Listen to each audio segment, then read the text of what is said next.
Alright, hey everyone, how's it going? Today I want to talk about a card that's been hyped up that will be coming out in the next data pack from City. That's none other than Netrunner Ice. For those of you who haven't seen the spoilers yet, this is basically a Shaper hardware that is cybernetics, which means you take damage when installing it, but you will be able to pump the strength of an icebreaker that you have by 1 every time you initiate a run. Now, there's a very good reason why this is hyped up, and I would like to discuss this card in detail. So, since it's a green card, let's look at the green faction and see whether they want to play cybernetics. Well, looking at the Shaper Breakers, you quickly realize that it is not really Net Ready Ice isn't really meant for Shapers because they already have breakers that retain their strength when pumped manually, or rather, and they have breakers that have very high base strength, like Sabira's Lady. So they don't really need Net Ready Ice. They are better off just using their money to break ice.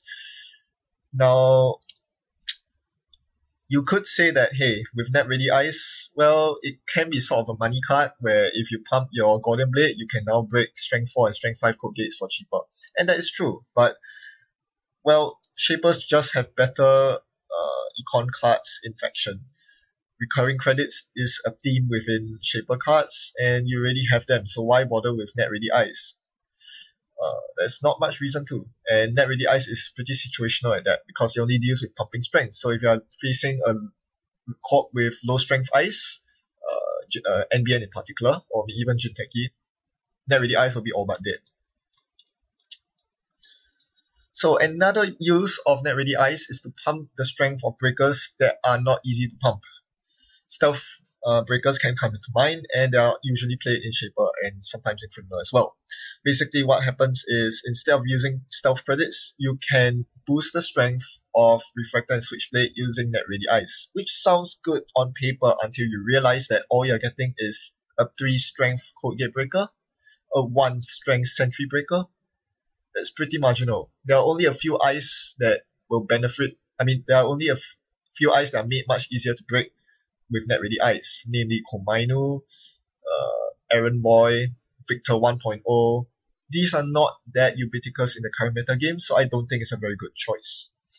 But that being said, there's another breed of icebreakers that you want to play with Net Ready Ice, and that's none other than AI breakers. Now, AI breakers are pretty good because the way that increasing strength works is that it works much better on AI breakers. This is because since you're basically using AI breakers 3 times as often as your traditional breakers. Like if the corp has 1 code gate, 1 barrier, and 1 sentry, each icebreaker will be used once. Whereas if you're completely relying on an AI breaker as your primary breaker, you'll be using it very often, and being able to start out at a high base strength makes the AI breakers so very good.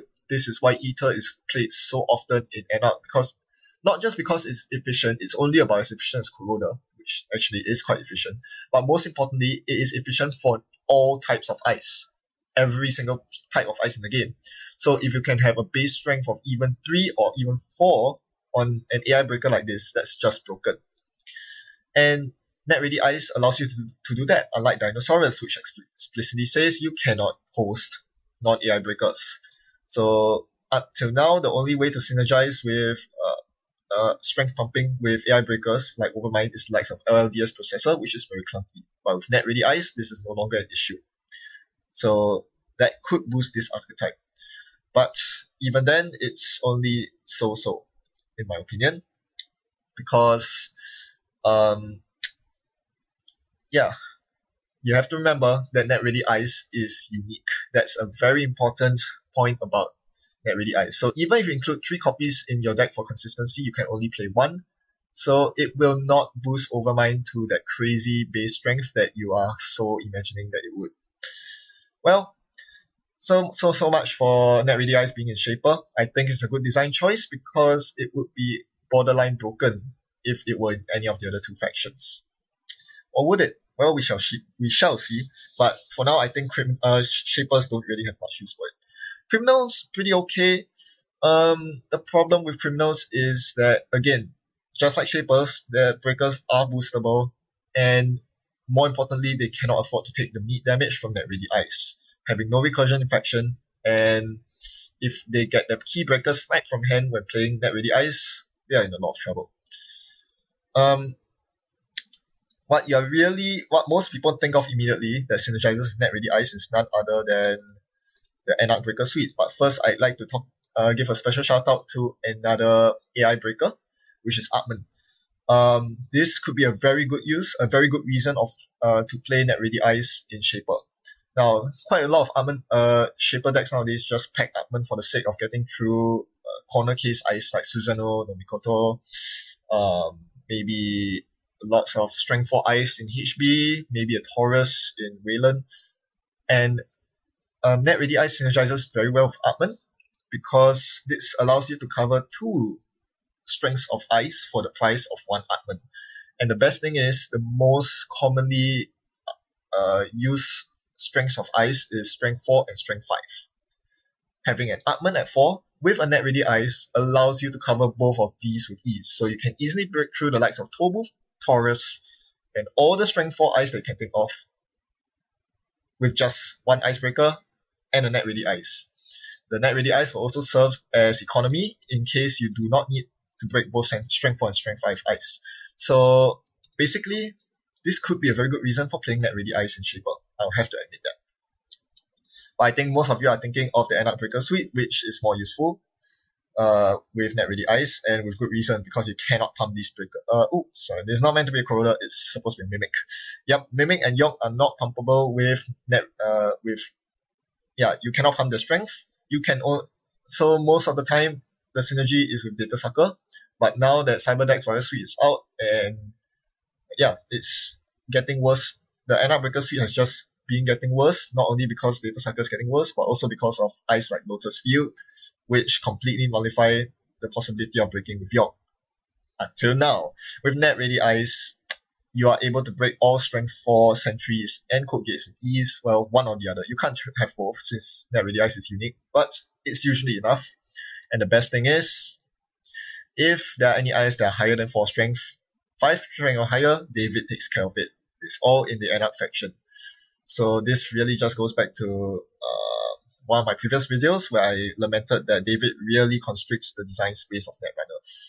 And I think now that David has been released, there are so many ways for Anarchs to break through ice nowadays that I don't think it's necessary for them to gain this boost in power, having Net Ready Ice, because it used to be, before Chrome City, Lotus Field is one of the best pieces of ice in the game for keeping Anarchs out, and now the Corps lose this edge against the Anarchs. It's very hard to play as a Corp nowadays. With Net Ready Ice out, I don't think the Anarch Breaker suite deserves any more boosts. York has warped the card design for code gates by a significant amount, and Net Ready Ice is a step back in that direction. So I'm not a fan of this. The only sliver of good news is that Net Ready Ice is not a criminal, which means that if a criminal wants to use the Anarch Breaker suite combined with Net Ready Ice, they have to pay a lot of influence for it. It's probably not worth it. But in Anarchs, there has to be ice in the game that is difficult for Anarchs to break, and Net Ready Ice just throws that out the window, which I'm not a fan of, sadly. And the best thing is, if that's not enough synergy with the rest of the Anarch tools, remember that Net Ready Ice deals meat damage upon install.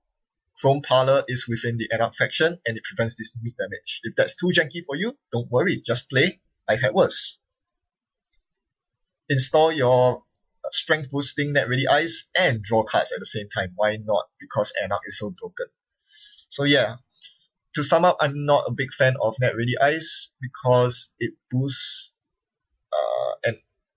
the Anarch Breaker suite, which does not deserve such a boost. I feel that it would have been better if it were priced with higher influence, or if it had a greater impact on Shaper decks. But as it stands, I think the only major use you're going to see out of Net Ready Ice is with pumping York and Mimic. Mimic being a very commonly played sentry breaker nowadays, and York being very powerful in most games nowadays. Net Ready Ice makes strong cards even stronger, and that is probably not where you want to go. Well, at least they balanced it decently. It's like Clot, where it's in the faction that doesn't need it. So if you want to splash it in the faction that can use it the best, you need to spend influence on it, which means you have less influence for other stuff.